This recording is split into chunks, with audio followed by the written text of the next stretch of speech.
We're here today to dispel some of the myths surrounding LNG, liquefied natural gas. And who better to do that with me than Volvo Trucks Safety Director Carl-Johan Almqvist. Welcome. Thank you, Stephanie. Pleasure to be here. Now, let's have a look here. I'm going to take some pure, normal drinking water, pour in a glass like this. So here I have some liquid gas. Now, this is very cold. So now I'm going to pour a little of this into the glass. Minus 162 degrees Celsius. There, you hear how it's crackling. See that? Yeah.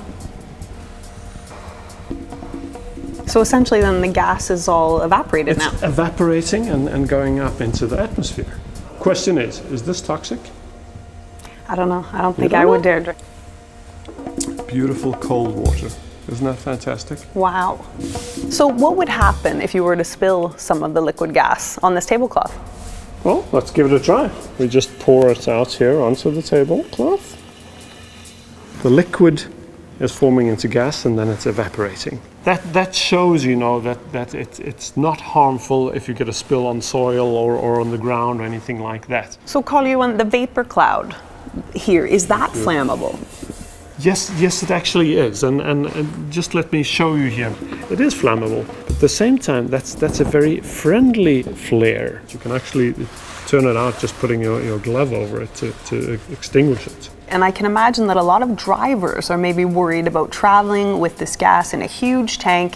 They maybe have the feeling that it's traveling with a bomb. How can you put their minds at ease? Now, what happens if I take a cigarette? It is lit. You can see that the smoke is coming out of it there. Now, let's put it into the liquid gas here. Heat's coming into it. Now, looks like it's still burning, doesn't it? Yeah, it looks like smoke. So, let's see if it still works.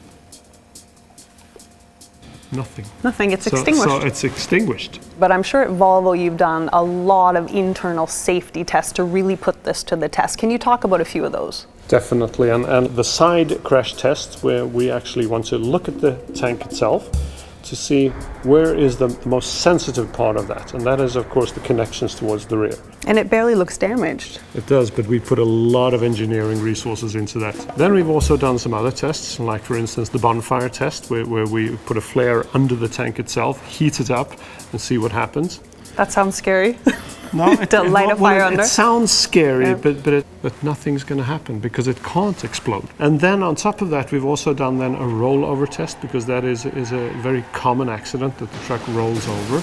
And there we made sure that the tank doesn't hit the ground before the truck. It works very well there too. Would you say that this type of gas is really one of the safest of the common fuels out there today? Well, looking at the track record of LNG, it is showing that it is a very safe fuel. I think another one of the common myths is that it takes a long time to fill one of these up compared to a diesel. Again, there we're on par with the diesel, you know, you just hook up and you fill it same time as a diesel tank. The beauty of this is you're not going to smell diesel afterwards.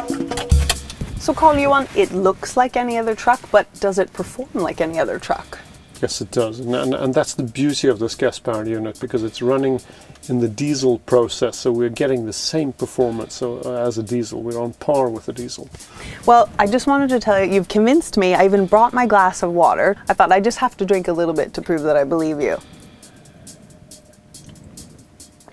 Did it work? Regular water. I survived. Fantastic. That's great, you know. Let's take the truck for a spin. Let's do that and see the performance for real.